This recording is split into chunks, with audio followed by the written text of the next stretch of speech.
Hari ini saya Yusuf Mansur punya perusahaan yang kalau kita jual hari ini Pak, nilainya 10 triliun rupiah. Saya tadi bicara sama Pak Sekda, tambang nggak ada apa-apanya. Oh serius, tambang nggak ada apa-apanya. Mau tambang emas kek, mau tambang nikel kek, mau tambang Petren nih besok nih akan menjadi owner dari TCA. For tomorrow, Petren bakal menjadi owner dari BI. For tomorrow. Baik. Ada 2 orang menggugat gitu atas nama Dr. Andes Asing, dan yang kedua ini Novi Korina ya. Terkait dengan penundaan kewajiban pembayaran utang atau PKPU gitu Pak, dan didaftarkan pada tanggal 28 Oktober 2024. Pak, ini dengan intinya berkaitan dengan ini sama juga ketika nanti itu terbukti, kemudian si termohonnya dalam hal ini Yusuf Mansur ya, Yusuf Mansur nanti memang ada kewajiban dan itu sudah bisa dibuktikan, tentu kekayaan Yusuf Mansur juga diambil untuk melakukan pembayaran itu. disita maksudnya? Sama, iya. Memang Dibekukan, artinya dibekukan terlebih dahulu, kemudian setelah dibekukan, kemudian dilelang untuk melakukan pembayaran terhadap itu.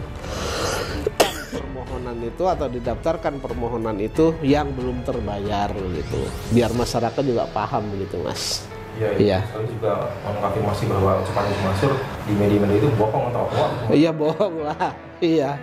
Tapi perlu kita hapus. Kalau ada yang kita pernah tepuk tangan, karena kan ada lagi yang mengajukan permohonan itu. Artinya saya mengatakan bahwa sepandai-pandainya tupai melompat, suatu ketika akan jatuh juga. Sepandai-pandainya menyimpan bangkai, akan tercium juga, kan begitu.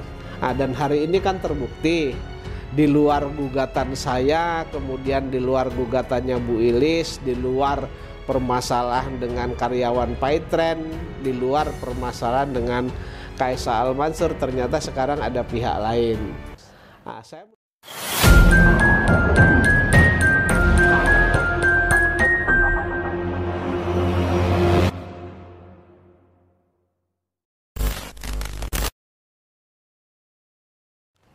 Baik, bismillahirrahmanirrahim. Assalamualaikum warahmatullahi wabarakatuh. Teman-teman, kembali berjumpa dengan saya Haji di Jia TV. Teman-teman pasti mungkin masih ingat semuanya ya, di bulan Mei kalau tidak salah Pak ya. Iya. Ini Paitren Asset Management Syariah milik Yusuf Mansur ini kan dicabut oleh OJK gitu kan. Dulu sempat kita podcast ya Pak ya. Iya. Saya bertanya ke Pak Aja ini, Pak, Yusuf Mansur di media keluar bahwa tidak ada uang nasabah yang masih terutang di Paitren. Pak Jeni percaya? Pak Jeni langsung menjawab nggak percaya gitu Pak ya? Iya, nggak percaya ya.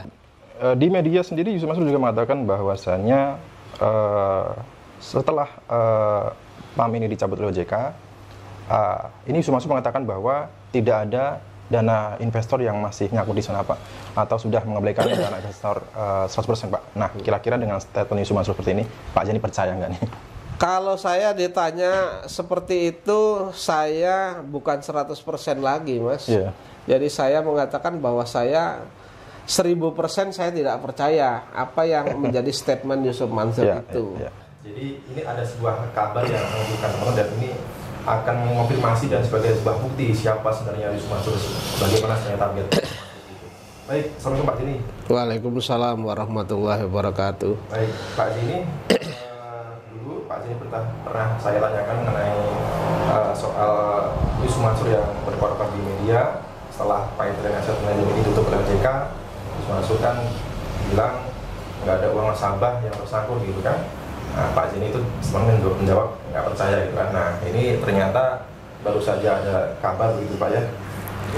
Saya kutip langsung dari SIPP, Pengadilan Negeri Jakarta Pusat. Ini bukan hoax ya teman-teman. Jadi ternyata Yusuf Mansur ini digugat oleh petinggi Paitren sendiri gitu Pak. Jadi Baik. ada 2 orang menggugat begitu atas nama Dr. Andes Asing, dan yang kedua ini Novi Korina ya. Terkait dengan penundaan kewajiban pembayaran utang atau PKPU gitu Pak, dan didaftarkan pada tanggal 28 Oktober 2024. Pak Jini, dengan adanya kabar berikut, Pak Jini tanggapannya? Ya, satu Saya kan pada saat itu Paytrend Asset Management itu ditutup oleh pemerintah ya, oleh OJK. Kemudian banyak juga yang bertanya kepada saya karena Yusuf Mansur kan mengatakan bahwa tidak ada kewajiban terhadap pihak lain, artinya utang terhadap pihak lain gitu ya. Mas Haji juga bertanya terhadap saya, Pak Haji ini percaya enggak gitu. Saya mengatakan bahwa feeling saya atau dugaan saya meyakini bahwa 99% ya itu masih ada kewajiban Yusuf Mansur terhadap pihat lain. Yusuf Mansur mengatakan tidak ada, saya memprediksi atau menduga bahwa ada kewajiban. 99% ada kewajiban begitu ya. Dugaan saya Mas ya. Kemudian ternyata hari ini kan sebagaimana saya juga diinformasikan oleh awak media, katanya memang Yusuf Mansur saat ini sedang dipilotkan di pengadilan Jakarta Pusat ya. Jadi di PKPU kan begitu. Nah ini kan artinya terbukti Mas omongan saya dan Yusuf Mansur kan berbohong begitu Mas. Ya. Nah, mekanismenya kalau awak media menyampaikan kepada saya itu ada 2 orang yang membuat sebagaimana Mas Hadi sebutkan tadi Mas begitu. Tentu dengan adanya hal ini menunjukkan bahwa Yusuf Mansur mempunyai kewajiban setidak-tidaknya terhadap 2 orang ini. Karena syarat untuk mengajukan PKPU itu adalah minimal ada 2 orang kreditur begitu Mas. Iya. Ya. Ini mungkin kan bisa dijelaskan ke teman-teman masyarakat itu Pak. Jadi banyak dari antara mungkin kan nggak paham nih Pak. Bedanya dengan gugatan perdata biasa dengan PKPU itu seperti apa perbedaannya? Ya sebenarnya pada dasarnya sama ya, pada dasarnya bahwa itu adalah one prestasi begitu ya. Kemudian berkaitan dengan ini, kalau one prestasi kan berkaitan misalnya dengan suatu perjanjian yang dimana hal tersebut salah satu pihak tidak memenuhi kewajiban. Ini juga sebenarnya sama begitu. Jadi ada penundaan pembayaran kewajiban terhadap pihak lain ya kan. Kemudian pihak yang merasa haknya ditunda itu dapat juga mengajukan PKPU. Cuman waktunya itu lebih singkat ketika mereka mengajukan gugatan pilot ini Mas begitu. Permohonan pilot ini begitu Mas. Jadi sebenarnya intinya sama, tapi yang perlu kita garis bawahi, yang perlu kita tebalkan hurufnya itu intinya kalau itu ada gugatan, kalau itu ada permohonan kepailitan, berarti Yusuf Mansur mempunyai kewajiban terhadap pihak lain yang sampai dengan saat diajukan permohonan itu atau didaftarkan permohonan itu yang belum terbayar gitu. Biar masyarakat juga paham gitu Mas. Iya. Saya juga mengkonfirmasi bahwa ucapan Yusuf Mansur di media-media itu bohong atau apa? Iya bohong lah. Iya. Tapi perlu kita hapus. Kalau ada yang pernah tepuk tangan karena kan ada lagi yang mengajukan permohonan itu. Artinya saya mengatakan bahwa sepandai-pandainya tupai melompat, suatu ketika akan jatuh juga. Sepandai-pandainya menyimpan bangkai, akan tercium juga, kan begitu. Dan hari ini kan terbukti di luar gugatan saya, kemudian di luar gugatannya Bu Ilis, di luar permasalahan dengan karyawan Paytrend, di luar permasalahan dengan Kaisa Al Mansur, ternyata sekarang ada pihak lain. Saya mendukung kalau memang ini hak-hak orang itu memperjuangkan haknya ya. Saya kira bagus itu Mas begitu. Dan menurut hemat saya masih banyak yang umroh merdeka itu hampir 7.500, kurang sedikit kalau dibulatkan ya 7.500 ya, kurang sedikit lah. Itu harapan saya juga ada keberanian untuk mengungkapkan hal ini atau ada keberanian untuk menuntut hal ini begitu Mas. Iya betul. Iya. Jadi biar inilah ibaratnya clear lah gitu. Clean and clear lah gitu. Kalau tahu saya biasanya PKPU itu biasanya berkaitan dengan perusahaan besar gitu ya, misalkan seperti baru-baru ini Sitrek yang dipalitkan gitu ya, terancam palit gitu ya, kemudian apartemen 5 itu Pak. Ini berarti ini berkaitan dengan nominal yang besar juga nih terhadap? Sebenarnya tidak harus besar, cuman hanya ada ketika ada misalnya kreditur 2 orang, minimal 2 orang kreditur ya, tidak harus besar juga ya, nominalnya tidak begitu besar, tidak apa-apa, tapi yang penting ada 2 kreditur. Artinya kreditur itu orang yang mengutangkan. Atau mungkin juga bisa ini sebagai supplier misalnya kan. Artinya kalau supplier sudah memberikan memenuhi kewajibannya, misalnya mengesupkan misalnya mereka misalnya Yusuf Mansur misalnya beli ABC, kemudian orang ini supplier kemudian lama tidak dibayar, ya mereka bisa mengajukan PKPU begitu Mas. Yang jelas posisinya ketika ini sudah diajukan artinya terpenuhi syarat-syarat untuk mengajukan itu gitu. Nah ini kan yang menggugat ini justru dari pihak petinggi Paytren, artinya bukan Mas Abe, ini berarti Yusuf Mansur ini digugat oleh bawahannya sendiri gitu ya? Ya bisa jadi. Kalau ini ngelihat kan, kalau dilihat dari yang dikirim awak media itu kan memang itu sebagai orangnya Paytren lah dulu ya. Orangnya Paytren. Artinya mungkin bisa jadi bahwa uang dari kedua pemohon ini ya, kedua pemohon ini yang dipakai untuk perusahaan Yusuf Mansur begitu ya.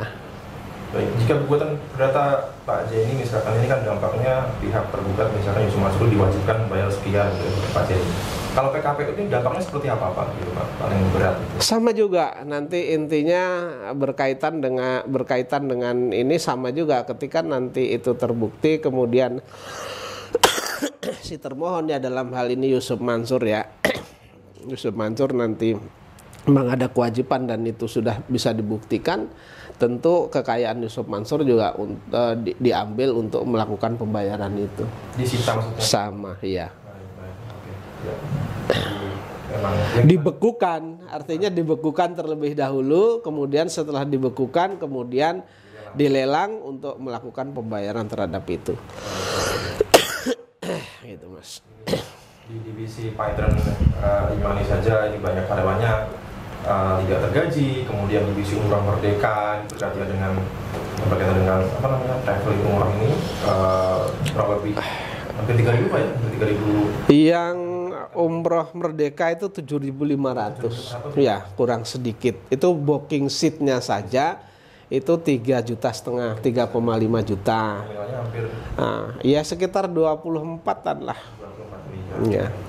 Dan ini baru saja pada ransel nanti setelah ditutup justru digugat oleh bawahannya sendiri begitu Pak. Padahal kan ini kalau kita melihat berita-berita dari masa ke masa ya di tahun-tahun misalkan 2018 ini kan luar biasa ya.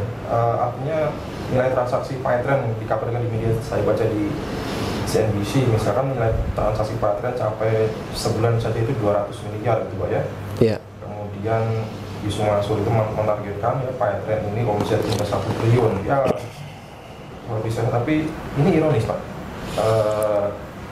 berakhir dengan tidak jelas, banyak karyawan yang tidak tergaji, bahkan hanya digugat sendiri oleh bawahannya di PKP itu. Iya, ya kalau benar omongannya Yusuf Mansur bahwa transaksinya dengan jumlah segitu, ya kan, terus kemudian sampai dengan saat ini adalah ternyata kan saat ini itu ternyata kantornya sudah tidak ada, sudah tidak operasional lagi. Faktanya kan begitu, fakta di lapangan.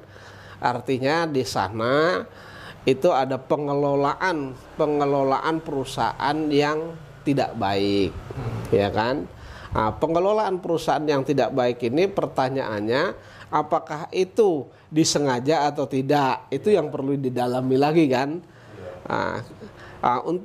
Untuk mengatakan itu disengaja atau tidak, tentu sebenarnya karena ini menyangkut hajat hidup orang banyak dan mitra-mitranya itu banyak, ya kan, dan uang mitra-mitranya ini menurut beberapa orang yang ketemu sama saya kan mereka sudah tidak bisa transaksi lagi dan seterusnya ya.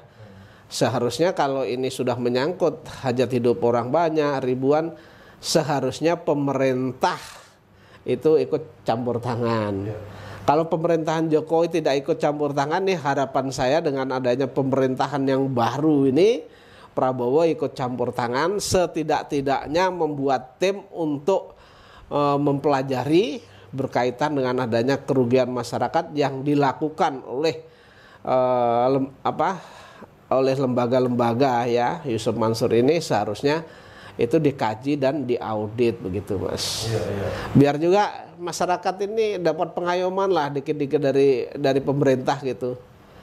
Jangan hanya ketika kampanye saja masyarakat diminta untuk memilih, tetapi ketika sudah terpilih lupa ingatan, kan jangan sampai seperti itulah harapan saya. Jadi benar-benar pemerintahan yang benar-benar mengayomi masyarakat, kemudian memperhatikan kesulitan masyarakat begitu, Mas. Dibentuk tim pencari fakta gitu Pak ya? Iya, ya, dibentuk tim pencari fakta lah begitu. Perusahaan ini jadi Iya. tadinya Bang, karena kan kalau nilai transaksinya saja per bulan ratusan miliar gitu ya. Bahkan ini ditargetkan sampai triliunan. Iya. Artinya omset sendiri dari fighter ini kan luar biasa besar. Luar biasa. Nah, pertanyaannya uangnya larinya kemana begitu? Makanya perlu menurut hemat saya, kalau hanya suara saya saja mungkin agak nggak bisa lah, nggak mungkin bisa begitu.